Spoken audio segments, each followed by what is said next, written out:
Ako po si Caitlin, 25 years old.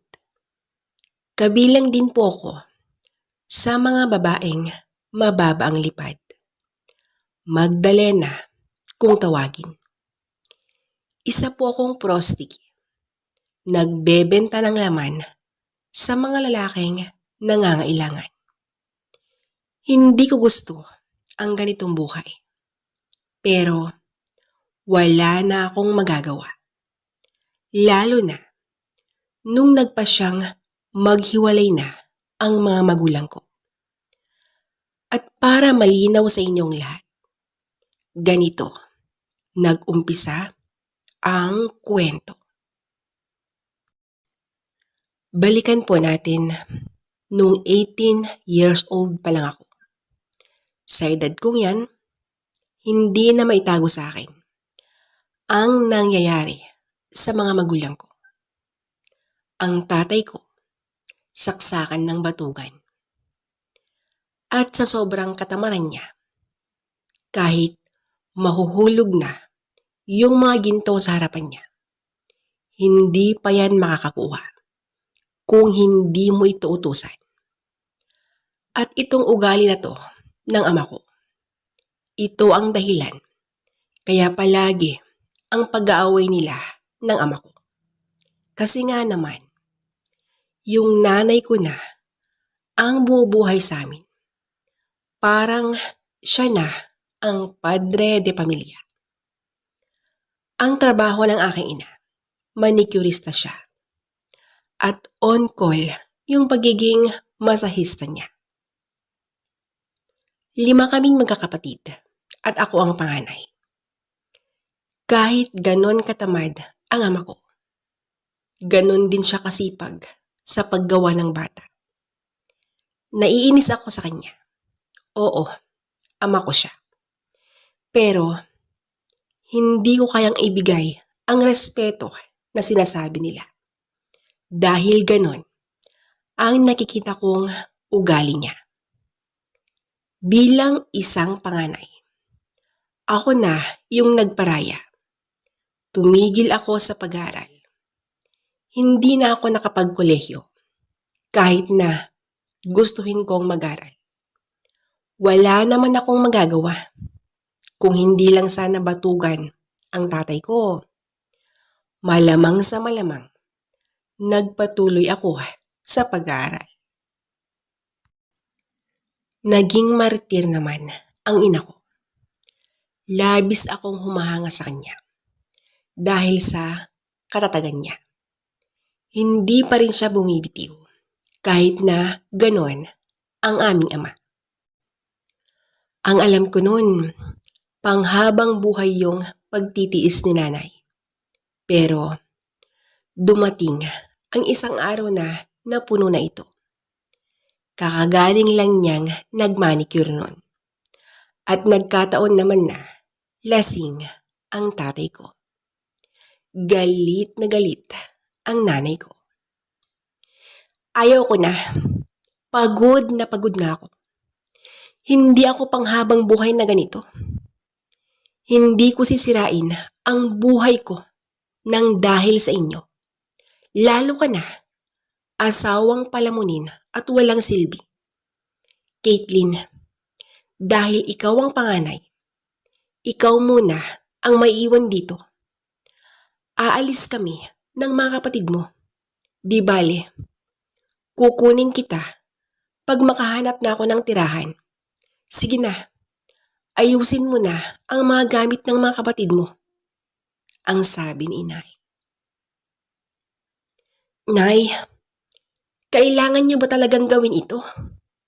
Wala na bang pag-asang maayos pa?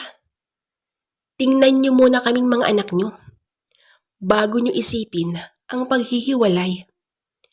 Hindi lang po kayo ang naapektuhan dito. Kaming mga anak niyo ang labis na magdurusa. Dahil sa desisyon ninyong magkikipaghiwalay na. Makasarili ka, nanay? Hindi man lang ninyo iniisip na maapektuhan din kami. Anong klase kayong mga magulang? Ang sabi ko. Pabayaan mo na sila, Caitlin. Kung yan ang gusto ng magaling mong ina. Hayaan mo na. Mabuhay naman tayo siguro nang wala siya. Sige na, babaeng mayabang. Umalis na kayo. At kunin mo na yung mga anak na gusto mong kunin. At sana wag na kayong bumalik. Ang wika ng aking ama. Talagang aalis kami. Batugan na mister. At ito ang tatandaan mo. Ito na ang una at huling makita mo ang mga anak ko. Tandaan mo yan. Ang galit din na sagot ng aking ina. Parehong mataas ang pride ng mga magulang namin. Walang gustong magpakumbaba. Kaya hayon, hiwalay ang kinahahantungan ng kanilang pagsasama. Nung umalis ang ina at mga kapatid ko, naging miserable na rin ang buhay ko. Kasi nga naman, yung dating ginagawa noon ng aking ina, ako na yung gumagawa. Ang alam ko nga noon, magbabago na ang aking ama. Pero wala Lalo lang lumala ang ugali niya. At yan naman ang nagtulak sa akin para maglayas na rin. Wala akong kinabukasan sa piling ng aking ama. Kaya, naglakas loob akong naglayas. Nung nakalabas na ako ng bahay, hindi ko alam kung saan ako pupunta. Nagpalaboy-laboy ako sa daan. Nasubukan kong kumain ng mga pagkaing galing sa basurahan. Hanggang sa isang araw, nagising na lang akong may malamig na tubig ang bumuhos sa aking katawan. Nakatulog na pala ako sa isang tapat ng boarding house. At isang may edad na lalaki ang nagmamay-ari doon. Hoy, gising! Bumangon ka nga dyan. Malas ang ginagawa mo. Bakit ka dyan natulog? Ang daming pwedeng tulugan dito. Bakit dito ka pa? Sa tapat ng pinapaupahan kong bahay. Umalis ka na. Hindi ka man nakakaintindi? Ang galit na sambit ng lalaki. Pasensya na po kayo. Sorry. Hindi ko alam kung saan ako pupunta. Sa sobrang pagod ng katawan ko dahil sa paglalakad. Hindi ko namamalayan na nakatulog na pala ako, ang sagot ko. At habang nagsasalita ako, nung napansin ko ang mga mata ng lalaking kausap ko, nakatitig siya sa aking harapan. At ganoon na din sa aking mga hita. Bumakat na kasi ang damit sa katawan ko. Dahil sa tubig na binuhos niya sa akin. At dahil magkaharap lang kami, hindi may tago ang basimpleng pagdilay niya sa labi niya na para bang nakakita ng masarap na putahe. Nung natitigan niya ang katawan ko, para bang isa na itong maamong tupa. Ineng, halika. Umupo tayo dito. Ano palang pangalan mo? Ang sambit niya. Nagtataka ako dahil sa biglang pagbabago ng mood ng lalaking yon. Pero hindi na ako nagpabebe pa. At sinamantala ko na ang pagkakataon na yon. Baka sakaling pumayag siyang makitira ako sa boarding house niya. Caitlin po ang pangalan ko. Kayo po ang sambit ko. Caitlin Ang ganda naman ng pangalan mo, Ineng. Ako naman si Mang Frank. Oo, ako ang may-ari sa nakikita mong paupahan. Ako, Caitlin. Ang malambing na sabi niya. Ganun po ba, Mang Frank? Hmm, medyo maraming kwarto yan. Baka kailangan nyo ng maglilinis. Maluwang po kasi ang hardin nyo. Baka po kailangan nyo ng tulong. Willing po ako, Mang Frank. Ako na po, ang kunin mo. Please po, ayaw ko ng ganito. Gusto ko na pong may maayos na matutuluyan. Parang awa mo na, Mang Frank, ang sabi ko. Alam mo, Caitlin, sa katunayan, naawa din ako sa'yo. Kaya, halika, pumasok tayo sa loob. May mga damit din dyan na kasya sa'yo. Halika, maligo ka muna, ang sambit nito. Dahil sa mga sinabi ni Mang Frank, hindi ko napigilan ang sarili ko. Niyakap ko siya ng mahigpit. At ang hindi ko inaasahan, gagantihan niya ang yakap na yun. At yung mga kamay niya sa likod ko, dahan-dahan itong bumaba. Hanggang sa naramdaman kong pati na yung wet packs ko, pinisil pa niya. Ouch, Mang Frank, nasasaktan po ako. Mukhang nanggigil po kayo, ang sabi ko, sabay tulak sa kanya. Caitlin, pasensya na. Naalala ko lang kasi ang apo ko. Namimiss ko din siya. Halos magkasing edad lang kasi kayo. At may hawig din sa mga itsura. At ang pangangatawan, pasensya na ha. Sana huwag mong bigyan ng mali siya ang ginawa ko sa'yo. Pasensya na, inuulit ko ang wika nito. Ganun po ba? Huwag po kayong mag-alala, Mang Frank. Naintindihan ko po kayo. Sige na po, pasok na tayo, ang sagot ko naman. Pumasok na nga kami sa loob at dinala niya ako sa bakanteng kwarto. Katabi yun ng kwarto niya. Pumasok siya sa kwartong yun at kumuha ng mga damit.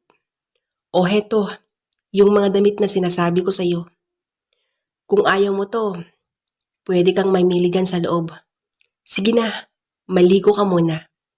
Magluluto lang ako. Pumunta ka na lang sa kusina. Pagtapos ka na ha. Ang sabi ni Mang Frank. Kinuha ko ang mga damit na binibigay niya at nagpasalamat ako sa kanya. Mabilisan lang akong naligo dahil gutom na ako. Gaya ng sinabi ni Mang Frank, dumiretso na ako sa kusina. Nakatalikod siya that time at dahan-dahan akong lumapit sa kanya. Wow, Mang Frank, ang sarap naman yung niluluto mo. Nakakatakam at talagang nakakagutom, ang sabi ko. Hindi inaasahan ni Mang Frank ang paglapit ko sa kanya. Kaya nagulat ito na tila ba nakakita ng isang multo. Caitlin, nandyan ka na pala. Alam mo, mas masarap ka. At alam mo, mas nagugutom ako dahil sa suot mo. Ang hindi ko inaasahan na sasabihin niya. Sa mga sinabi ni Mang Frank, hindi ko yun binigyan ng mali siya. Inisip ko na lang na nagbibiro lang ito. At imbes na magalit ako, sinakyan ko na lang. At ang sabi ko, nako, ikaw talaga Mang Frank, mapagbiro ka talaga. Gutom lang po yan, Mang Frank. Tara na po, kain na tayo, ang sagot ko. Ikaw ha, marunong kang sumabay. Sana, ganyan ka lagi. Sabayan mo ko para walang gulo. At para maging maayos ang buhay mo dito. Huwag kang mag-alala, Kate. Libre ang pagtira mo dito. Huwag mong isipin ang bayad ha. Tumira ka lang hanggang gusto mo. Ayos lang yun, ang mahinahon na sabi nito. Po, totoo po ba ang mga sinasabi niyo, Mang Frank? Ang nagtatakang tanong ko. Oo naman, totoo lahat. Mukha ba akong nagbibiro? Ang tanong din niya. Hindi naman po. Hindi lang kasi ako makapaniwalang may mga taong gaya po ninyo. Salamat, ang sabi ko. Sabay yakap. Nung time na niyakap ko siya, hindi ko inaasahan na muling gawin niya ang ginawa niya sa akin noon. At mas higit pa ang gagawin niya. Pinisil at ipinasok niya ang kamay niya sa loob ng suot kong miniskirt. Sa mga sandaling yon, may naramdaman akong kakaiba at hindi yon naitago sa kanya. Hindi ako makagalaw sa kinatatayuan ko. At ganon din si Mang Frank. Maya-maya pa ay hinawakan niya ang kamay ko, papasok sa kwarto. Alam kong gutom ka na. Mamaya ka na kumain. Ako muna ang kakain. Ang bulong nito. Hindi na ako nakasagot noon. Ang hinihintay ko na lang yung mga sumunod nitong gagawin. Pagpasok namin sa kwarto, halatang gutom na nga ito. Nung nailak na niya kasi ang pintuan, agad na niyang hinablot ang mga suot ko. At yun ang dahilan kung bakit napunit ito.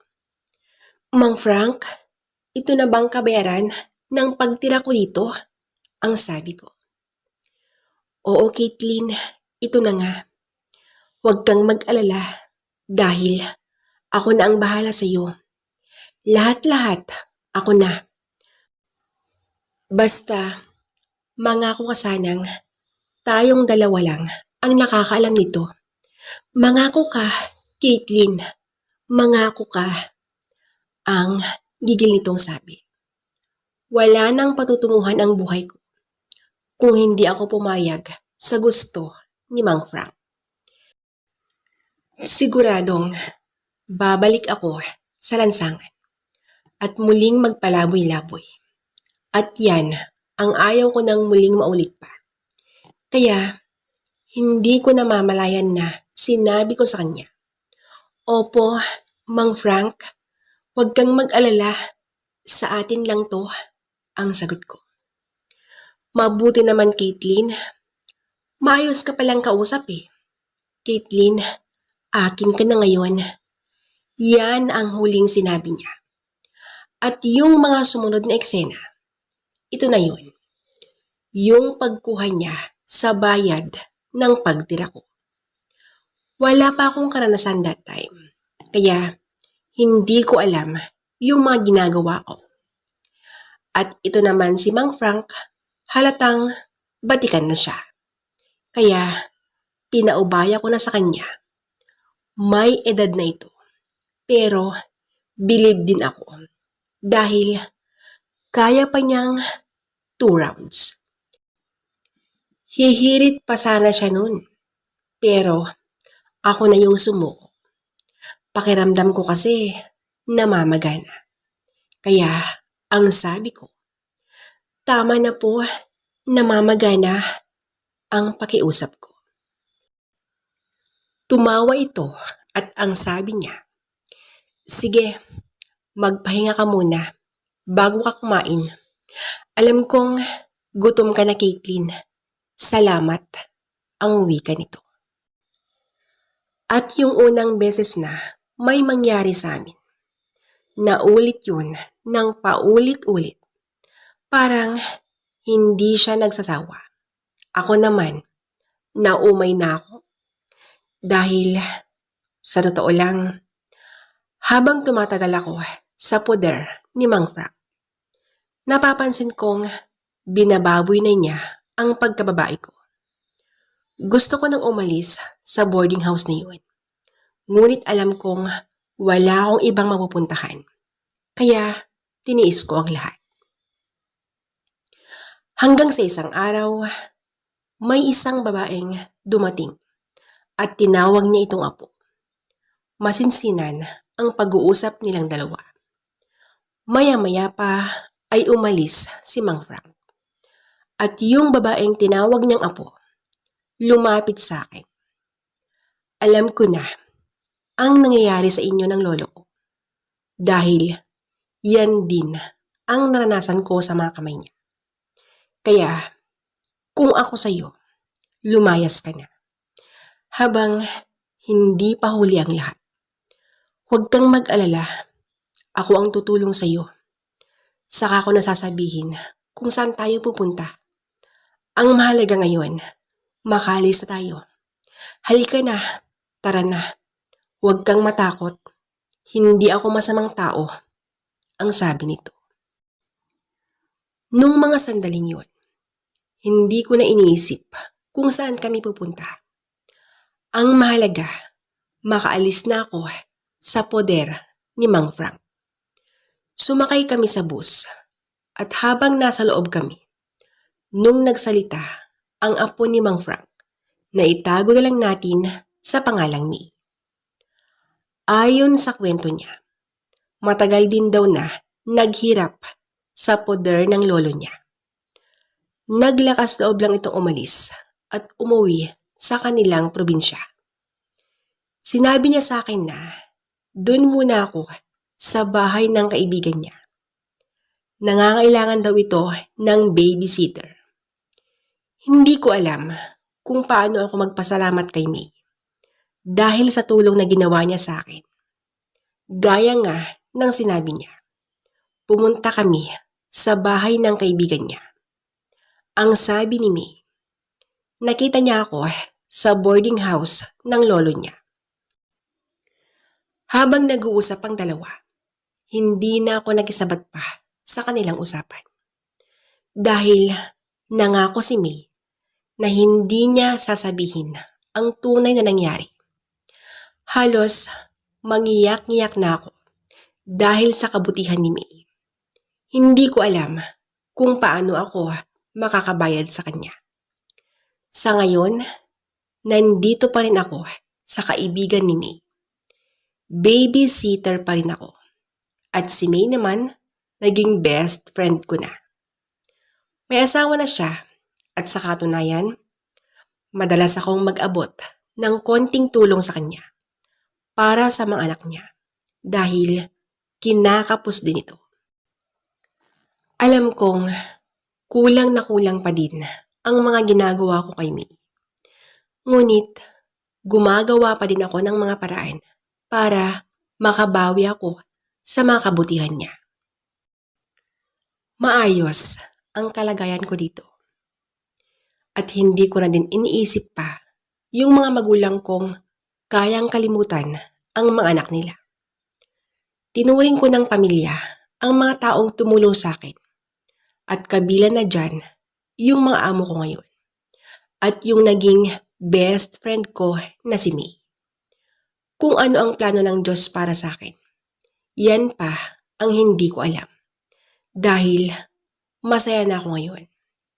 Dito ko na po winawakasan ang istorya ng buhay ko. Lubos na nagpapasalamat, Caitlin.